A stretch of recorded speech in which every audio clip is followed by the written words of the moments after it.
For this video, I have pulled information primarily from research I've done over the years, specifically on the mansions and castles of the elite and wealthy in our relatively modern history, and when put together in one place, provides us with a window into how the reset narrative was constructed and reinforced, and how the original ancient advanced civilization was covered up in the process. For the purposes of this video, I'm going to focus on examples primarily in the United States, but also some in Canada and the United Kingdom, though there are countless examples all over the world.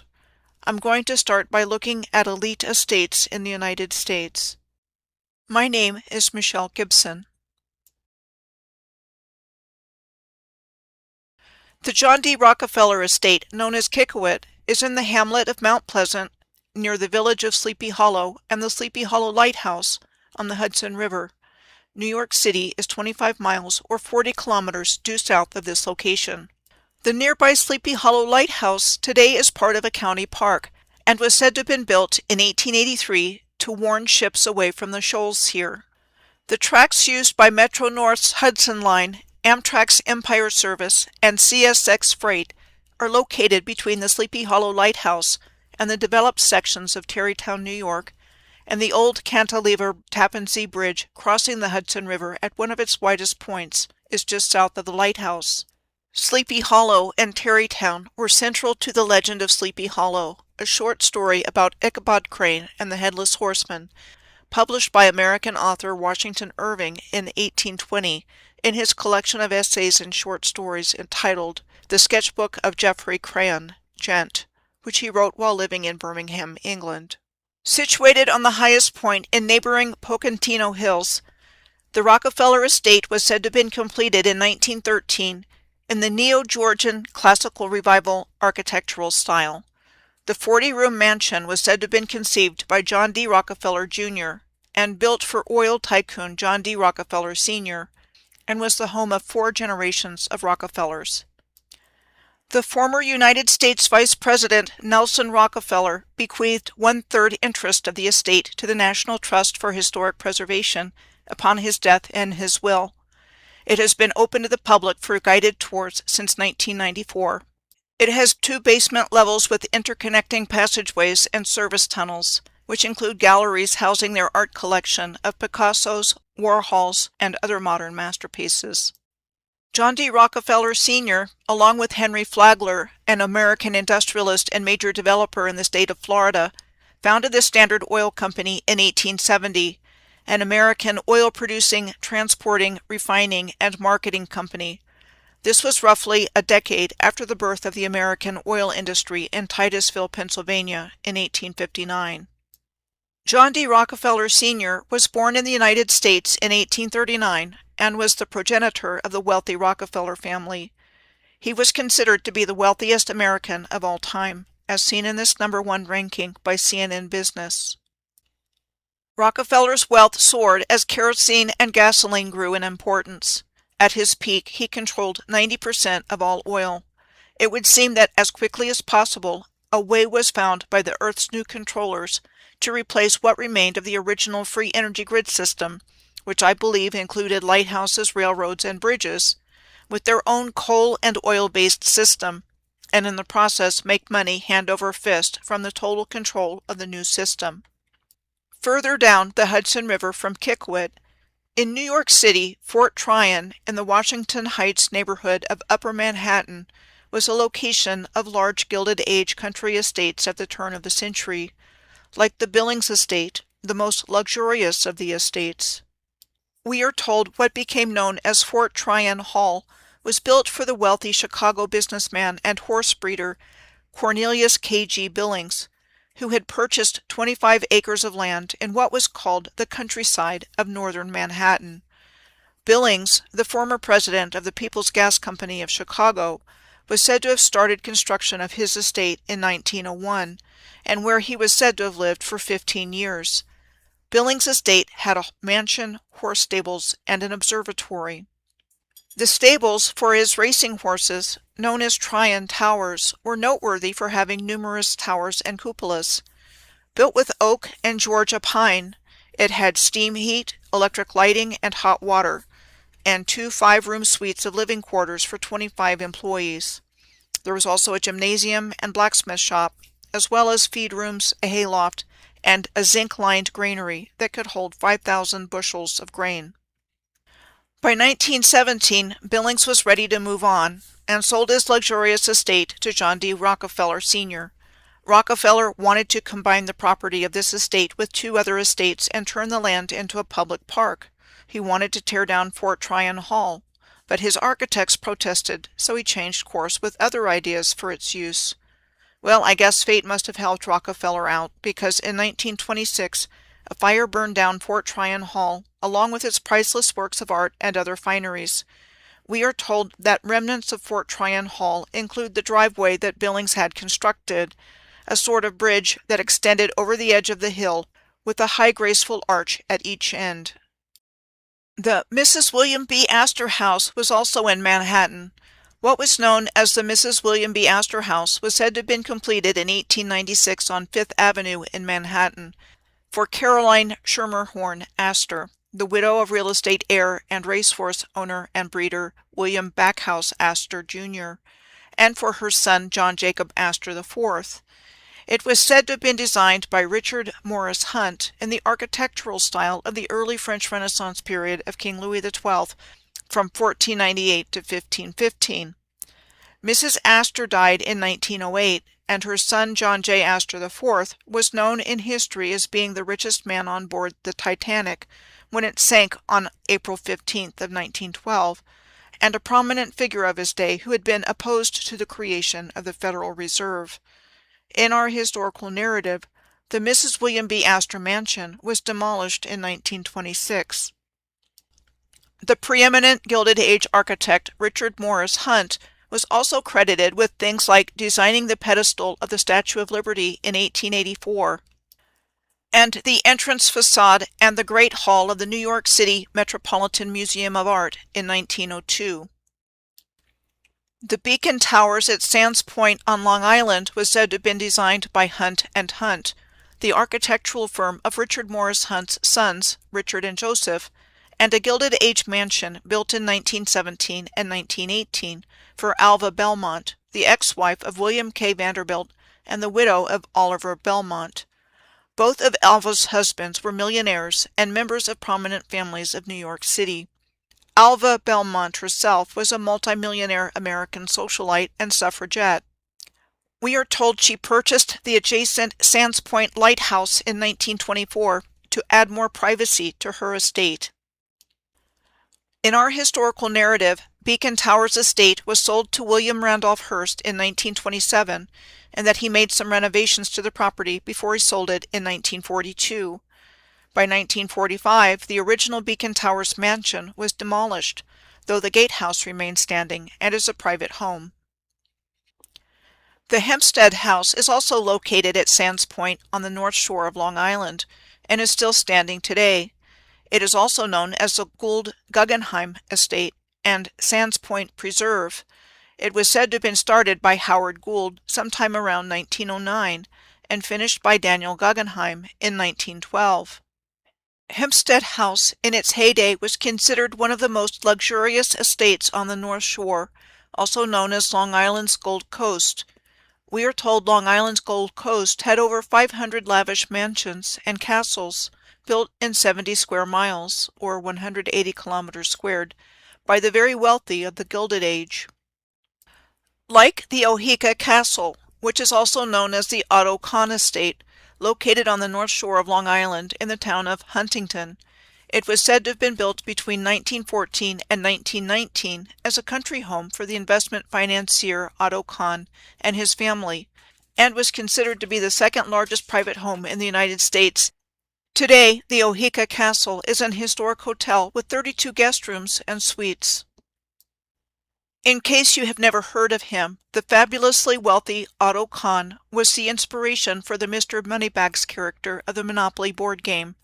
It is interesting how powerful but otherwise unknown people, like this example here, get inserted in our collective consciousness in seemingly innocent ways. Gardiner's Island is a small island located in Gardiner's Bay between the North and South Forks of Long Island. Passed down through the Gardner family for over 380 years, the Gardner Mansion on the island is considered to be the oldest family estate in America. In our historical narrative, Gardner's Island was granted to Lyon Gardner via a royal patent in 1639 from King Charles I of England, giving him the right to possess the land forever, and he was given the title of Lord of the Manor. Lyon Gardner was an English engineer and colonist who founded the first English settlement in New York here. Gardner's Island is a little over 5 square miles, or 13.4 kilometers squared, and has more than 1,000 acres of old-growth forest, considered by some to be the largest old-growth forest on the northeast coast of the United States. The windmill on Gardner's Island was said to have been built in 1795 and added to the National Register of Historic Places in 1978. I would like to mention 2 more noteworthy elite estates in New York State on the St. Lawrence River in the Thousand Islands, the Bolt Castle Powerhouse and Yacht House, and the Singer Castle on Dark Island. First, the Bolt Castle Powerhouse and Yacht House on Hart Island. Bolt Castle was named after turn-of-the-century German-born American businessman George C. Bolt, who was the proprietor of the Waldorf Astoria Hotel in New York City and the Bellevue Stratford Hotel in Philadelphia. As the story goes, we are told that in 1900, he wanted to build a huge masonry structure, one of the largest private homes in the United States, and engaged an architectural firm and hundreds of workers to build a 6-story castle on Hart Island as a present for his wife. Construction ceased, however, when his wife died in 1904. And he never went back to Hart Island. This is the Bolt Castle Powerhouse and Clock Tower, which is located on the eastern end of Hart Island. It was said to have been designed to look like a medieval tower. It rises out of the St. Lawrence River from an underwater shoal. It housed 2 generators that would supply electricity to the entire island. Sadly, much of the original equipment has been lost, with only a few pieces remaining on display. On the neighboring Wellesley Island, we find the Bolt Yacht House. The Bolt Yacht House was said to have been commissioned by George Bolt to house the many yachts he owned. It was said to have been built in 1903 and had 5 structural elements: a circular tower containing reception rooms, a central group of 3 yacht bays, a large east yacht bay, a combination office and storage wing with a crenellated tower, and a large caretaker's residence. The Singer Castle on Dark Island is just up the St. Lawrence River from the Bolt estate locations. The Singer Castle, also known as the Towers, was said to have been built between 1903 and 1905 for Frederick Gilbert Bourne, the 5th president of the Singer Sewing Machine Company, for which tons of granite were said to have been quarried from the nearby Oak Island and transported over ice and water. The castle features 28 rooms, which can be accessed by a network of secret passageways that are accessible from different locations, like the library. It served as a private residence for the Bourne family until the mid-1960s. It was open to the public for tours in 2003.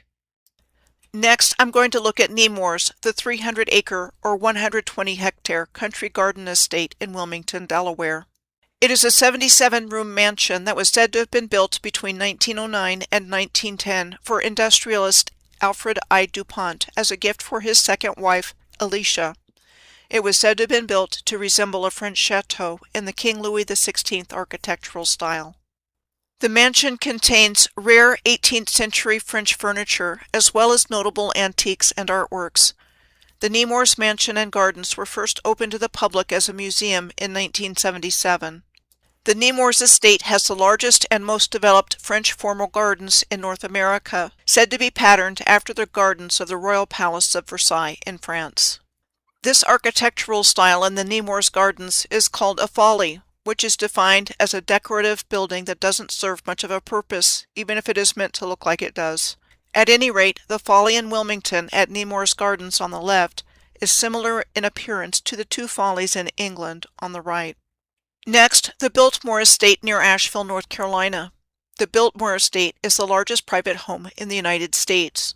Richard Morris Hunt, the same architect we saw earlier that was credited with the Statue of Liberty's pedestal and grand architecture of the Metropolitan Museum of Art, received the credit as the architect for the Biltmore Estate.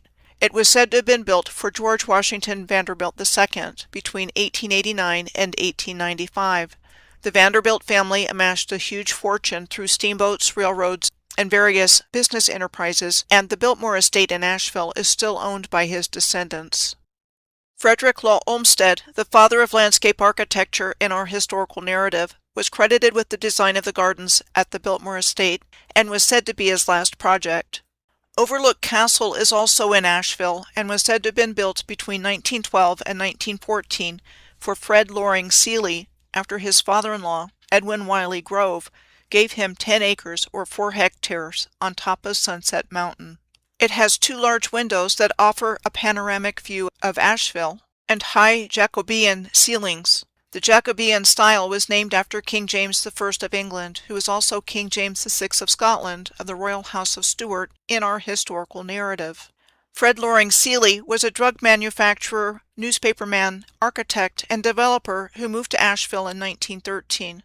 Among other things, Seeley and his father-in-law were credited with building the Grove Park Inn in Asheville. We are told that Seeley had no formal training in architecture or construction. Next, there is a ruined mansion on Cumberland Island in Georgia. Cumberland Island is the largest of Georgia's sea islands on the Atlantic coast and located just south of Jekyll Island. Cumberland Island today has mostly marsh, mudflats, tidal creeks, campgrounds, and wild horses. The story goes that the mansion on Cumberland Island was built in 1884 by Thomas Carnegie, Andrew Carnegie's brother and business partner, as the Carnegie family retreat known as Dungeness. What we are told is that a fire in 1959 reduced the mansion to ruins. Next, there are several places in Florida I would like to bring forward. First, in St. Augustine, the Kirkside Mansion, the Villa Zoraida, and the Castle Warden. The Kirkside Mansion was said to have been built between 1892 and 1893 for Henry Flagler, John D. Rockefeller's partner in founding Standard Oil, and his second wife, Ida Alice. It was demolished in 1950, though there is a small replica of the Kirkside Mansion inside the Memorial Presbyterian Church, which was adjacent to the property. The Villa Zoraida in St. Augustine was said to have been built in 1883 by the eccentric millionaire Frederick W. Smith, who was said to be an amateur architect and pioneer in poured concrete construction. His Villa Zoraida was said to be inspired by the 12th century Moorish Alhambra Palace in Granada, Spain, and called Moorish Revival architecture.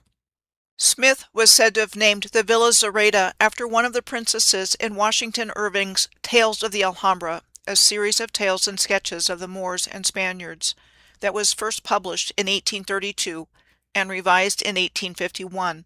We are told that shortly after publishing a biography of Christopher Columbus in 1828, Washington Irving traveled from where he had been staying in Madrid to Granada as he was preparing to write a book called A Chronicle of the Conquest of Granada, a history of the years 1478 to 1492. In the process of doing that, Washington Irving was said to have gathered legends and tales about the Alhambra. The Alhambra is perhaps the most famous example of Moorish architecture and one of the best preserved palaces of Moorish Spain. I have expressed in my video, The Backfill of History and the Shaping of Our New Historical Narrative, my belief, among other things, that famous authors were being used as programming devices with which to shape our collective minds with a new historical narrative and history that we have been thoroughly educated in, and completely covering up what was once a worldwide ancient Moorish civilization. I have identified a 450-year timeline between the fall of the Moors in Granada in 1492 and 1942, midway through World War II, with 1717 as the midpoint year, that I believe our new false paradigm was based on, and believe that at some point in our narrative world history has been fabricated and backfilled, and that at some point in our relatively modern history, likely sometime in the 1700s, history became real, with the controllers writing themselves into the new historical narrative. So along those lines, the Castle Warden in St. Augustine was said to have been built in 1887 as a winter home for William H. Warden. William H. Warden of Philadelphia, Pennsylvania, was a partner with Henry Flagler and John D. Rockefeller in the Standard Oil Company, as well as the president of the St. Augustine Gas and Electric Light Company and the financial director of the St. Augustine Improvement Company. The Castle Warden has served as Ripley's Believe It or Not Museum since 1950. St. Augustine has the nickname the Ancient City. Ancient means something belonging to the very distant past. The Ca d'Azan in Sarasota, Florida was said to have been built between 1924 and 1926 as a winter retreat for circus mogul, entrepreneur, and art collector John Ringling and his wife Mabel. Ca d'Azan features an array of what is called Venetian Gothic, Italian Renaissance, Moorish, and Spanish-inspired elements. Ca d'Azan means House of John in the original language of Venice, which apparently wasn't Italian, but singularly Venetian. In Miami, William Deering's son James, connected with the Deering-McCormick International Harvester fortune, was said to have built the Villa Vizcaya between 1914 and 1922 on Biscayne Bay in the Coconut Grove neighborhood. The Deering Harvester Company had been founded in 1874 by William Deering, and he moved the company to Chicago in 1880. In 1902, the McCormick Harvesting Machine Company merged with the Deering Harvester Company, forming International Harvester. The business lines of the company included primarily agricultural equipment, automobiles, commercial trucks, lawn and garden products, and household equipment. The merger of the McCormick Harvesting Machine Company and the Deering Harvester Company was arranged by J.P. Morgan, an American financier and banker who dominated corporate finance on Wall Street throughout the period of time called the Gilded Age. He was a driving force behind the wave of industrial consolidation in the United States in the late 18th and early 19th centuries. Besides his involvement in the formation of International Harvester, he was also behind the formation of the U.S. Steel Corporation and General Electric, among many other mergers. His only son, J.P. Morgan Jr., a.k.a. Jack, was said to have had the 57-room mansion built on Matinacock Point on East Island in Glen Cove on the north shore of Long Island between 1909 and 1913. Inside, it had 14-foot ceilings, marble fireplaces and sinks, and secret panels hidden within walls, as well as magnificent gardens outside. It was demolished in 1980. Next, I'm going to look at a couple of places in Rhode Island, Newport and Block Island. Rhode Island is the smallest state in the United States. Bellevue Avenue in Newport is known for its Gilded Age mansions. One definition that I found of Gilded Age is that it was a period of gross materialism and blatant political corruption in the United States from the 1870s to 1900. Another definition is that it was an era of rapid economic growth, especially in the northern and western United States. Perhaps the most famous of these Gilded Age mansions is the Breakers, said to have been built in Newport between 1893 and 1895 as a summer residence for Cornelius Vanderbilt II. It is a 70-room mansion that was said to have been designed by Richard Morris Hunt in the Renaissance Revival architectural style. It was said to have been patterned after a Renaissance palace and built with marble imported from Italy and Africa, as well as rare wood and mosaics from countries around the world. It has been a museum since 1948. Next, heading over to Block Island. Mansion Beach on Rhode Island's Block Island today is a secluded beach on the island's northeast coast, known for its white sand and big waves.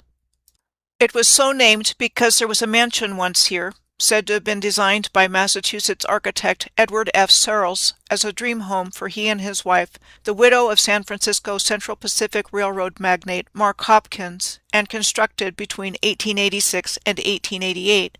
Searles' wife, Mary Hopkins Searles, was often referred to as the richest woman in America, and shortly after they married, she bequeathed him her entire fortune. Searles was another one of those architects credited with the design of other monumental architecture, including but not limited to the interior design for the Kellogg Terrace, known today as Searles Castle in Great Barrington, Massachusetts, said to be one of America's great masterpieces of Gothic and Neo-Renaissance architecture, built in 1883 by Stanford White of the architectural firm of McKim, Mead & White. Sure looks to me like Searles Castle sits atop a star fort base, compared with Fort Laredo, a star fort in Puebla, Mexico, on the right. Searles was credited with the design of the giant nave, which still houses one of the largest pipe organs built in a residence in the United States. At any rate, after having been abandoned for years, the Searles mansion back on Block Island burned down in the 1960s and was never rebuilt. Mark Hopkins, Mary Hopkins Searles' first husband, was the treasurer of the Central Pacific Railroad and one of the Central Pacific Railroad's Big Four, along with Leland Stanford, president, Collis P. Huntington, vice president, and Charles Crocker, construction supervisor. These four men used their immense wealth and power to dominate politics and commerce in San Francisco and California. All four of these men had their mansions on Nob Hill destroyed by the 1906 Great San Francisco earthquake.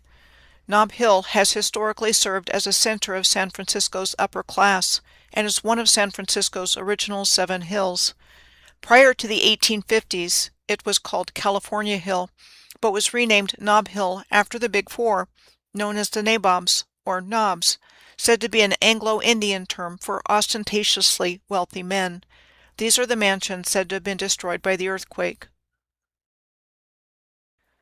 The Stanford Mansion in Sacramento is in the neighborhood of the Capitol Mall and serves as the official reception center for the California government. It was said to have been built in 1856 as a residence for Leland Stanford, a former California governor and founder of Stanford University in 1885. It was donated to the Roman Catholic Diocese of Sacramento in 1900, who operated a children's home there until 1978. Where did the wealth of the Big Four come from? We are told it came first from selling supplies for the California Gold Rush of 1849 to 1851. Then they were said to have funded the construction of the Transcontinental Railroad. When they became directors of the Central Pacific Railroad, they became immensely wealthy and the most powerful men in California. You can also find them referred to as robber barons, along with other prominent individuals of this era that we have seen reference to in this video. Robber baron is defined as a person who has become rich through ruthless and unscrupulous business practices, originally with reference to prominent U.S. businessmen in the 19th century.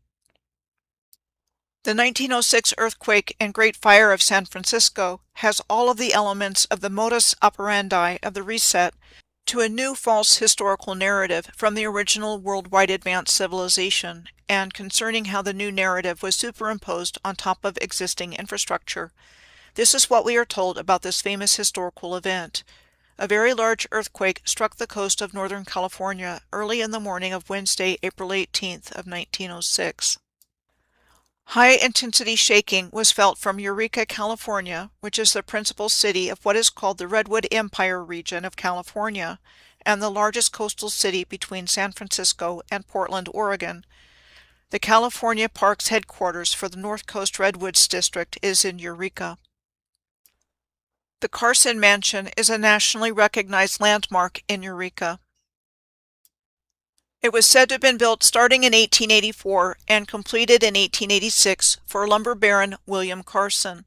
It has been a private club since 1950 and is not open to the general public. William Carson was said to have arrived in San Francisco in 1849 from New Brunswick in Canada with a group of other woodsmen.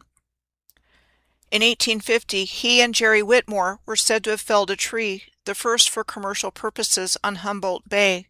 In 1854, he was said to have shipped the first loads of redwood timber to San Francisco, and in 1863 he and John Dolbear formed the Dolbear and Carson Lumber Company. William Carson was also said to have been involved with the founding of the Eel River and Eureka Railroad in November of 1882, along with a man named John Vance. Its service was said to have been stopped for safety reasons between 1996 and 1997. Here is a building in Old Town Eureka on the top left, which is said to be known for its Victorian architecture, compared with Fort Madison in Iowa on the top right and Kherson, Ukraine on the bottom. In our historical narrative, the American author Jack London provided a vivid first-hand account of the San Francisco earthquake and the fires it was said to have caused in his article, The Story of an Eyewitness, published in Collier's magazine on May 5th of 1906, after he was commissioned to report on the story by traveling to San Francisco, right after the earthquake, and in which he reported on the almost complete destruction of the city from the earthquake and the subsequent fires that allegedly did more damage than the earthquake. We are told that in 1905, Jack London had purchased 1,000 acres or 405 hectares of ranch land on the eastern slope of Mount Sonoma in Glen Ellen, California, and called it the Beauty Ranch. He did not fare well as a rancher, as it was not an economic success. According to our historical narrative, the 26-room mansion he and his wife were building on the ranch was said to have burned down 2 weeks prior to the day they were planning to move in. These are said to be the ruins of his home, called Wolf House, at Jack London State Historic Park. Wolf House reminds me of the castle at Ha Ha Tonka State Park at central Missouri's Lake of the Ozarks, construction of which was supposed to have started in 1905 by a Kansas City businessman and finished by his sons in the 1920s before the stock market crash. We are then told, after being used first as a seasonal home and then as a hotel, it was destroyed by a fire in 1942. Jack London was born in San Francisco on January 12th of 1876. We are told he was one of the first writers to have worldwide fame and great financial success. Also, it is interesting to note that in 1904, Jack London was elected to honorary membership in the private San Francisco-based Bohemian Club, which utilizes Bohemian Grove. Authors Mark Twain, Bret Harte, and Ambrose Bierce were also members of the Bohemian Club. There is one more thing I'd like to mention about the aftermath of the 1906 San Francisco earthquake and fire. The Palace of Fine Arts is right next to the Presidio Park in the Fisherman's Wharf section of San Francisco. It was said to have been built for the Panama Pacific Exposition of 1915, an exposition which celebrated the city and its rise from the ashes from the great earthquake and fire of 1906, and one of its few surviving structures. Interesting to note, such a massive engineering feat, an event like this taking place during World War I, which took place between 1914 and 1918 in our historical narrative. I'm going to look at a few more California locations: the Hearst Castle in San Simeon, Scotty's Castle in Death Valley, and the Winchester Mansion in San Jose. First, while there's a bunch of photographs that are said to be depicting the construction of the Hearst Castle, I do believe it was an old-world building, and I looked into what our narrative says about its history. We are told that George Hearst purchased the land in San Simeon in 1865. George was an American businessman and politician who founded and developed mining operations, like the Homestake Mine in the 1870s. It is in the Black Hills in Lead, South Dakota, which was the largest and deepest gold mine in North America until it closed in 2002. So here's the story we are told behind the Hearst Castle in San Simeon. George's son, William Randolph Hearst, the publishing tycoon, and his architect, Julia Morgan, conceived what became the Hearst Castle, which was said to have been built starting in 1919, when William Randolph inherited somewhere around $10 million after the death of his mother Phoebe. We are told that the Hearst Castle was under almost continual construction from 1920 to 1939, and during that time there was apparently enough of it constructed for William Randolph Hearst to lavishly entertain the entertainment and political luminaries of the day with many different forms of entertainment, sports, views, and what was called the most sumptuous swimming pool on earth. The Hearst Castle has both an outdoor and indoor swimming pool. But then the construction of it ended for all intents and purposes in 1947. William Randolph Hearst died in 1951 and Julia Morgan in 1957, and in that year the Hearst family gave the castle and much of its contents to the state of California, and it has since operated as the Hearst San Simeon State Historical Monument. Jean-Léon Gérôme's 1886 painting entitled Napoleon Before the Sphinx hangs in the sitting room of the Celestial Suite at the Hearst Castle. And here's how the Sphinx looks today on the right. The next place I want to look at in California is Scotty's Castle in northern Death Valley, described as a 2-story Mission Revival and Spanish colonial style revival villa in the Grapevine Mountains. Named for gold prospector Walter E. Scott, the story goes that Scott convinced a Chicago millionaire by the name of Albert Mussey Johnson to invest in Scott's gold mine in Death Valley. When the gold mine turned out to be fraudulent, instead of staying angry at Scott, we are told Johnson continued a friendship with him, and Johnson and his wife ended up buying around 1,500 acres in Grapevine Canyon and proceeded with the construction of a ranch there starting in 1927. Long story short, for a variety of reasons, including the stock market crash of 1929, we are told the ranch was never completed and that the National Park Service bought the property from Johnson's Gospel Foundation and turned it into a tourist attraction. Scotty's Castle includes such amenities as a 1,121 pipe Welta theater organ, which was a type of organ used in movie theaters to accompany the earlier silent films, in this spacious and elaborate music room. There is also 1/4 mile or 0.4 kilometers of tunnels underneath the building, where there is a Grapevine Canyon spring water-powered Pelton wheel for electricity generation, and an array of Edison's nickel alkaline batteries for electricity storage. And the tunnels were also where the imported Spanish tiles were stored. For the pool that wasn't finished when we are told the construction of the villa stopped in 1929. Scotty's Castle was closed to the public in 2015 after it sustained severe flood damage, though opened for the first time this year for limited flood recovery tours on certain Sundays through March of 2026. The $90 million restoration work is expected to continue for another 2 to 3 years. The last place I'm going to take a look at in California is the old Winchester Mystery House in San Jose. The story goes that Sarah Winchester, the wealthy widow of firearm magnate William Wirt Winchester, who died of tuberculosis in 1881, was told by a medium to leave New Haven, Connecticut, and travel west to a location where she would continuously build a home for herself and the ghosts of the victims who died as a result of the Winchester rifles. She left for California and purchased an unfinished farmhouse in Santa Clara County, apparently believing her family and fortune was haunted by ghosts, and that she could only appease them by building them a house.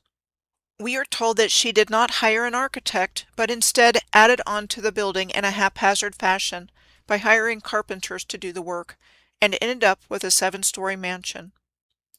The house contains numerous strange features, such as doors and stairs that don't go anywhere, windows overlooking other rooms, and odd-sized stairs.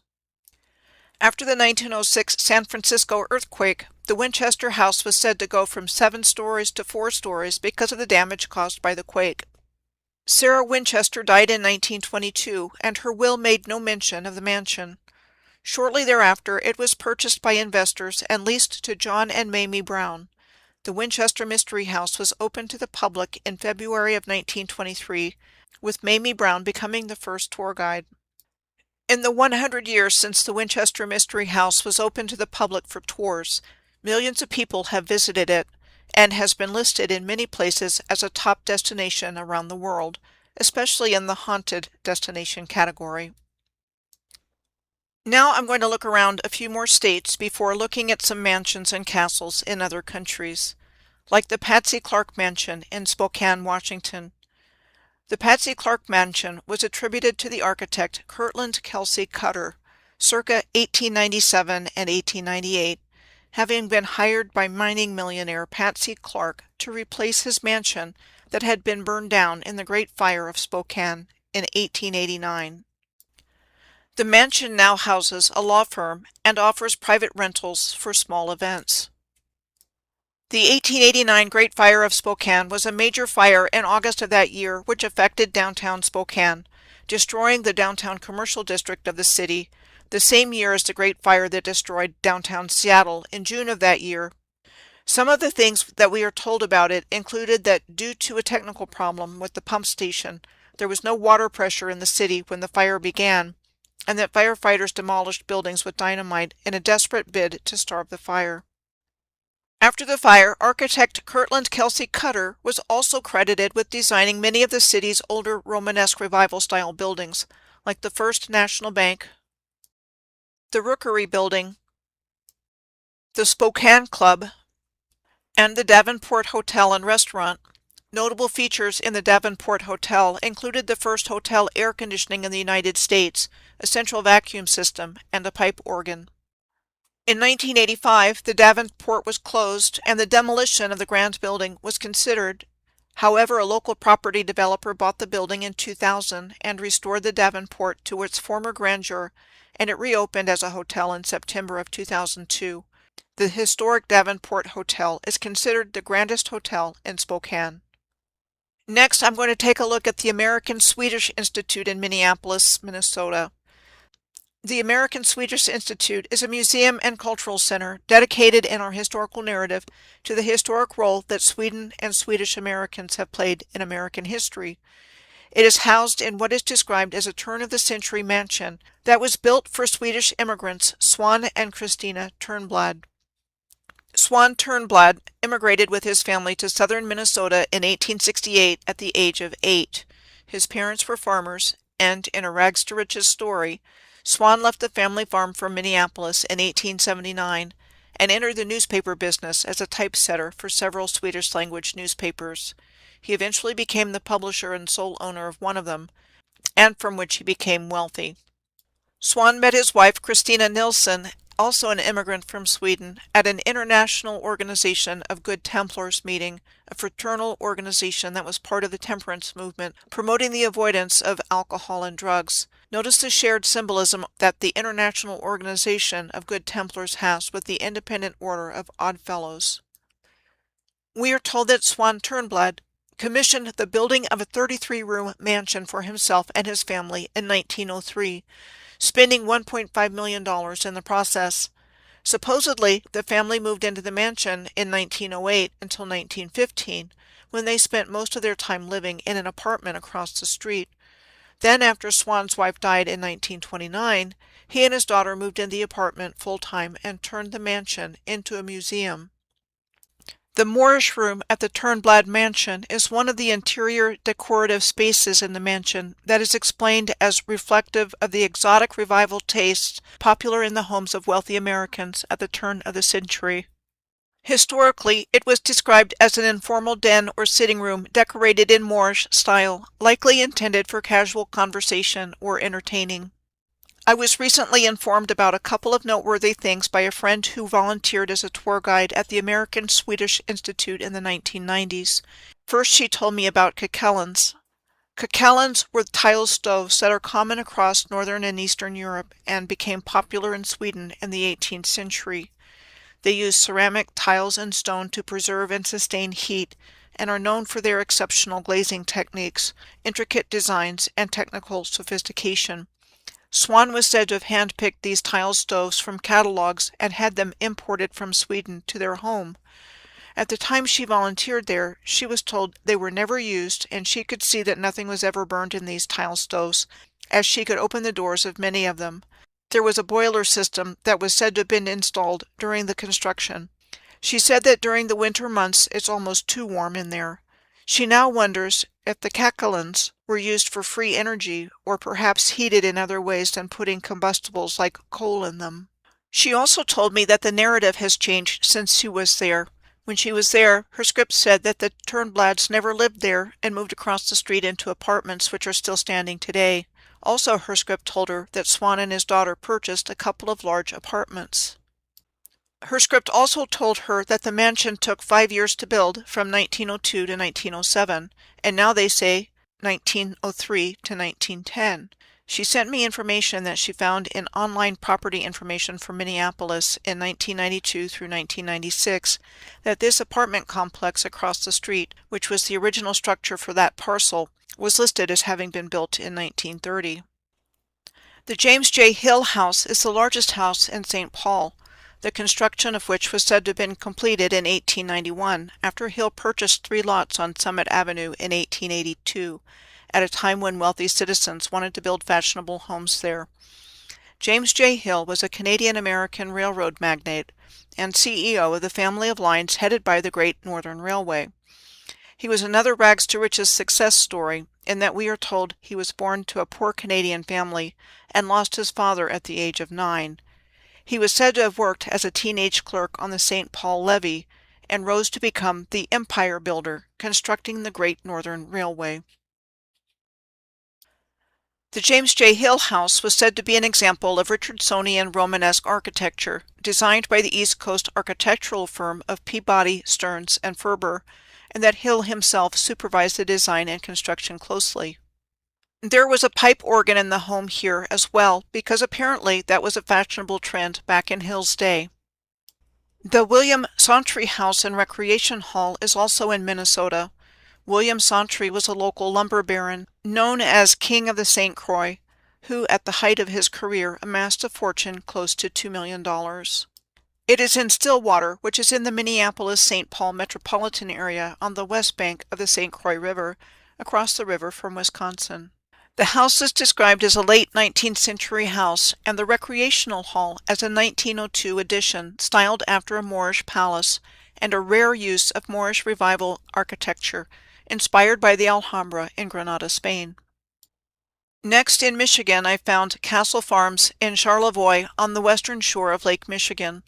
It was said to have been originally built in 1918 by the acting president of Sears Roebuck and Company, Chicago attorney Albert Loeb, as a dairy farm that was modeled after the stone barns and castles he had seen in Normandy, France. At one time, it had 200 head of prize-winning Holstein Friesian dairy cows and 13 pairs of Belgian draft horses. Since then, it has passed through different ownership, but it has been serving as primarily an event venue throughout the years. In Nebraska, in the Buffalo Bill State Historical Park near North Platte, is the location of an 18-room mansion named the Scouts Rest Ranch, which we are told was built by Buffalo Bill Cody in 1886 as a place to rest between show tours and where he lavishly entertained his famous contemporaries. Buffalo Bill founded his international touring show in 1883, which traveled across the United States, Great Britain, and continental Europe. I saw a book about Buffalo Bill called Presenting Buffalo Bill, the Man Who Invented the Wild West. Phineas T. Barnum, known more commonly as P.T. Barnum, was a showman, businessman, politician, and, along with John Ringling, a traveling circus pioneer. The first major fire of several associated with P.T. Barnum was the mansion he was said to have had built as his residence in Bridgeport, Connecticut in 1848, and named Iranistan. It was said to have been set on fire by workmen in 1857, when Barnum had been away for several months. Now I'm going to take a look at some castles and mansions in other countries. First, Canada. The Dundurn Castle in Hamilton, Ontario, was said to have been built in the neoclassical style between 1832 and 1835 and cost $175,000 to build. The architect credited with building it was Robert Charles Wetherell, and the owner of the property, and the person it was said to have been built for, was Sir Allan Napier MacNab, 1st Baronet, a Canadian political leader, land speculator, and property investor. The 40-room house had all of the amenities of the day, including gas lighting and running water. We are told the property was purchased by the city of Hamilton for $50,000 around 1900, and that it cost the city nearly $3 million to renovate the site to make it open to the public, and today it is the Dundurn Castle National Historic Site. The backside of the Dundurn Castle looks like the architectural style of the Muntaza Palace in Alexandria, Egypt on the top left, that of Santa Cruz de Tenerife on the Canary Islands off the coast of Morocco on the top right, the Bermuda Parliament Building in Hamilton, Bermuda in the North Atlantic Ocean on the bottom left, the example of the Arcachonnaise style in Arcachon Bay in western France in the bottom center, and a view of old Ouarzazate in Morocco, nicknamed the Door of the Desert, and is considered a gateway to the Sahara Desert. And like that of several lighthouses I looked at on Lake Huron, like the example of the 40-Mile Point Lighthouse just north of Rogers City on the east side of Michigan's Lower Peninsula, its construction was said to have been completed by 1896. Next, the Casa Loma in Toronto. The Casa Loma is described as a Gothic revival-style mansion constructed between 1911 and 1914 as a residence for financier Sir Henry Pellet, and called the biggest private residence ever constructed in Canada. It is a popular filming location for movies and television, as well as a wedding venue. Next, I'm going to hop across the pond and check out a few places in the United Kingdom. My first stop is Buckingham Palace in the city of Westminster in London. We are told that the core of Buckingham Palace was a privately owned townhouse that had been built for the Duke of Buckingham in Normandy that was built in 1703, that was acquired by King George III in 1761 to be a private residence for his wife Queen Charlotte of Mecklenburg-Strelitz, and became known as Buckingham House, or the Queen's House. Queen Charlotte was born into the ruling family of Mecklenburg-Strelitz, a duchy in northern Germany. While this information is obscured, there is reference to her being of Moorish ancestry in the historical narrative. Then in the early 19th century, we are told it was enlarged by the architects John Nash and Edward Bloor. The architect John Nash was considered one of the foremost architects of the Regency era, during the Georgian era from 1714 to 1830. The Regency era was the period during which the son of King George III became the Prince Regent, Prince George, and ruled as proxy when his father was deemed unfit to rule due to illness, from 1811 until he became King George IV in his own right in 1820. Edward Bloor's background was said to be in antiquarian draftsmanship rather than architecture, in which he had no formal training. In our historical narrative, John Nash transformed Buckingham House into a grand U-shaped palace for King George IV in the 1820s, in which he was said to have extended the central block and rebuilt the wings to create the core of the modern residence. Edward Bloor was credited with completing John Nash's design of Buckingham Palace in 1847.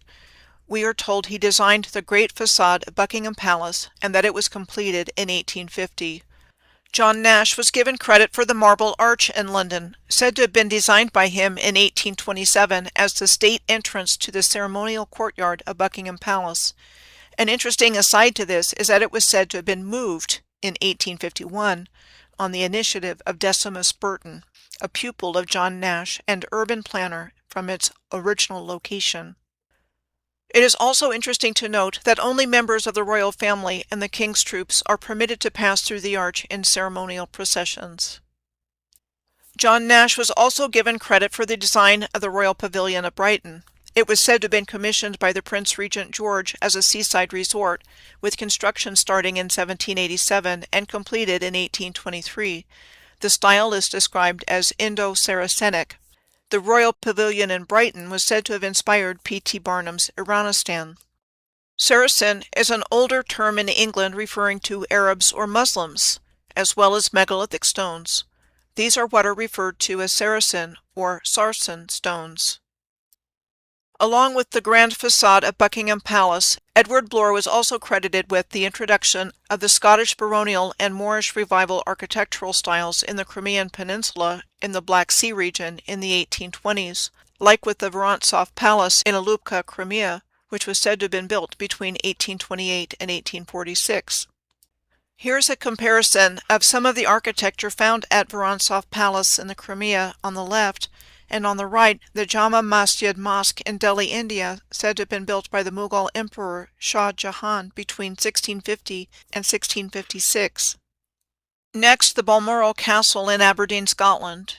The Balmoral Castle on the Balmoral estate has been one of the residences of the British royal family since 1852, at which time the estate and its original castle were purchased from the Farquharson family, a Highland Scottish clan, by Prince Albert, Queen Victoria's husband.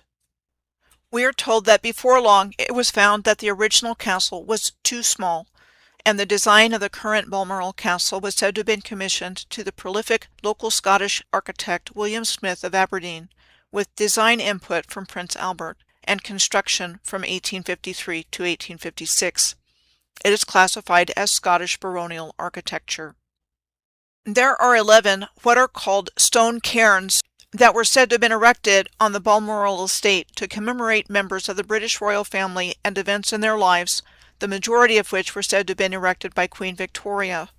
We are told that the largest of the Balmoral cairns, shown here, looking very much like a pyramid, was erected in memory of Queen Victoria's husband, Prince Albert, after his death on December 14th of 1861. Here is an obelisk on the Balmoral estate, which was said to be another monument to Prince Albert and said to have been erected in 1862. Francis, Duke of Saxe-Coburg-Saalfeld, was born on July 15th of 1750 and was the progenitor of the House of Saxe-Coburg and Gotha line, which seeded the lineage of the new royals of Great Britain and many other royal houses of Europe. Francis succeeded his father as the reigning Duke of Saxe-Coburg-Saalfeld in 1800. Napoleon defeated Austrian and Imperial forces in the Battle of Austerlitz on December 2nd of 1805, and as a result the Holy Roman Empire was dissolved on August 6 of 1806, and on December 15th of 1806, Saxe-Coburg-Saalfeld, along with the other Ernestine duchies, entered Napoleon's Confederation of the Rhine, becoming client states of the French First Empire, which lasted until 1813. Prior to the dissolution of the Holy Roman Empire, the imperial throne was occupied by the House of Habsburg. Also called the House of Austria, the House of Habsburg was one of the most distinguished and influential royal houses of Europe.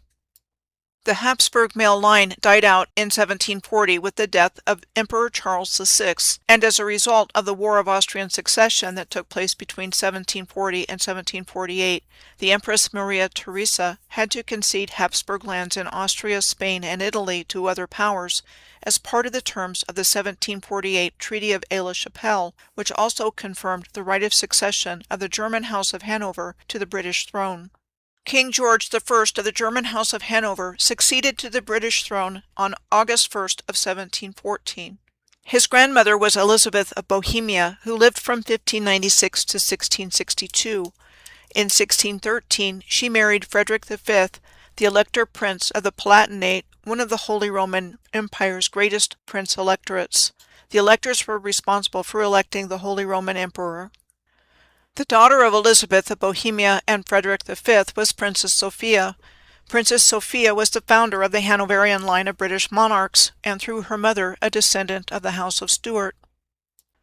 Princess Sophia was named heir presumptive to the thrones of England and Ireland by the 1701 Act of Settlement. The 1701 Act of Settlement was passed to settle the succession of the crowns of England and Ireland on Protestants only, and their daughter Princess Sophia was the next Protestant in line for the throne after Queen Anne, the last Stuart monarch from 1702 to 1714. Queen Anne died on August 1st of 1714, and Princess Sophia had died on June 8th of 1714, leaving her son George first in line for the throne. The House of Stuart had been the ruling monarchs of the British Isles since King James VI of Scotland became King James I of England in 1613. In February of 1717, the Stuart heir, James Francis Edward Stuart, known in our historical narrative as the Pretender, left where he was living in France in order to seek exile with Pope Clement XI in Rome, which is where he died in 1766. He would have been heir to the three thrones, but was forcibly prevented from claiming them when he tried to do so. The portrait on the left is believed to be a portrait of James Francis Edward Stuart that was painted when he lived in France.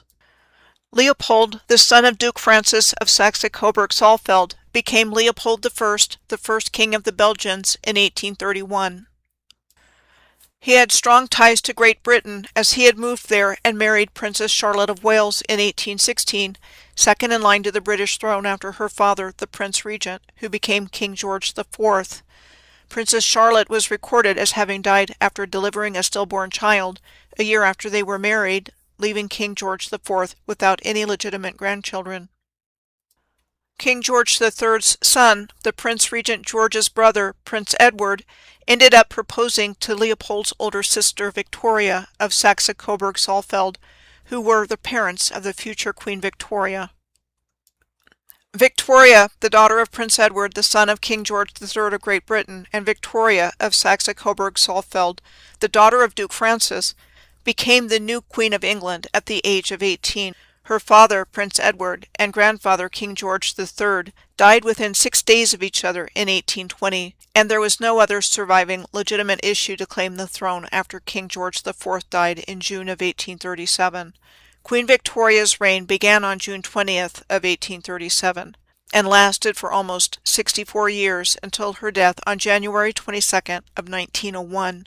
She was considered the last monarch of the House of Hanover through her father, Prince Edward. Her reign was characterized as a period of cultural, industrial, political, scientific, and military change within the United Kingdom, and marked by a great expansion of the British Empire. Queen Victoria married her first cousin, Prince Albert, the grandson of Duke Francis through his father, Duke Ernest I, on February 10th of 1840.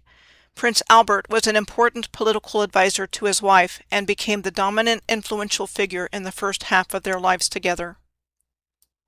Queen Victoria and Prince Albert produced 9 children, starting with Victoria, Princess Royal, on November 21st of 1840. The oldest son of Victoria and Albert, Prince Edward of Wales, became King Edward VII of the United Kingdom and British Dominions and Emperor of India when Queen Victoria died in 1901. He was the first British monarch of the House of Saxe-Coburg and Gotha.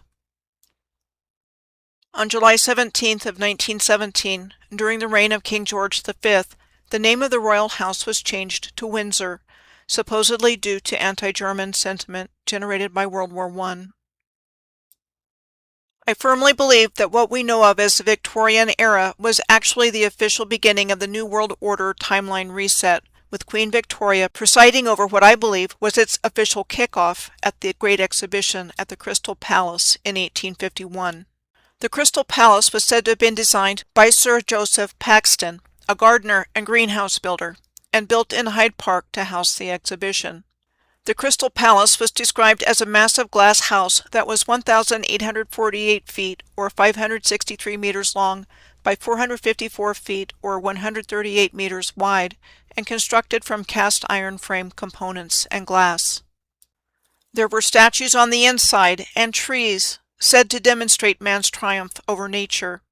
We are told the purpose of the first great exhibition in 1851 was said to be making clear to the world Britain's role as industrial leader, while at the same time it provided a platform on which other countries from around the world could display their achievements.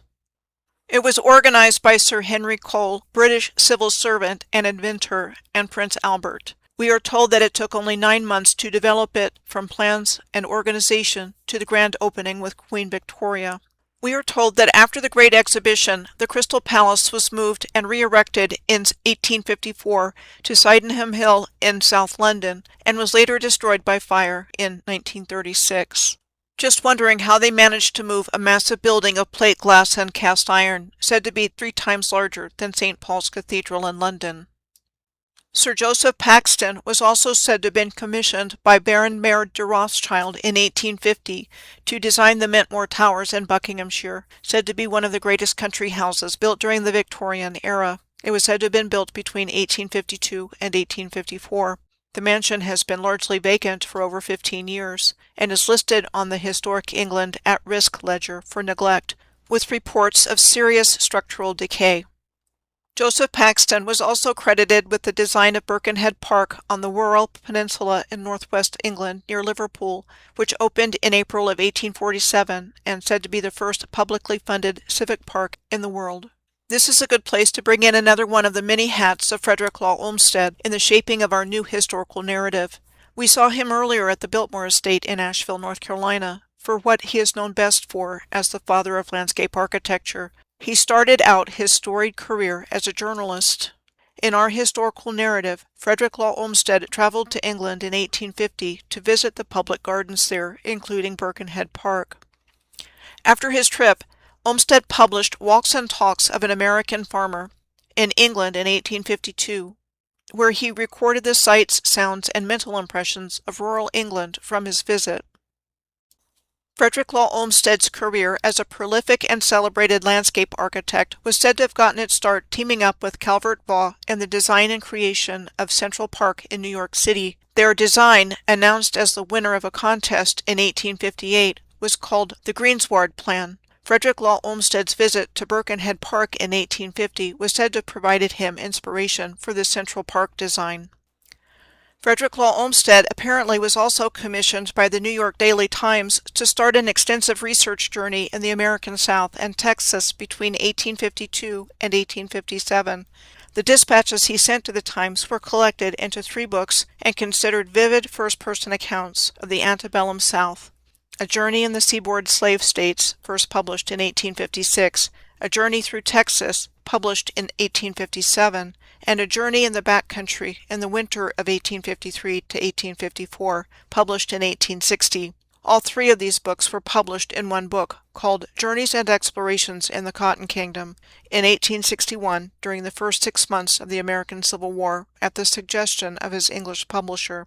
Like I said earlier in this video, I believe famous writers were being used as programming devices with which to shape our collective minds with a new historical narrative and history that we have been thoroughly educated in, and completely covering up what was once a worldwide ancient Moorish civilization.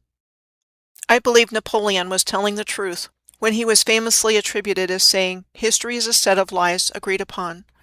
I have endeavored to show here the evidence I've found over the years that shed light on what the set of lies are in our historical narrative, and some of those who agreed upon them.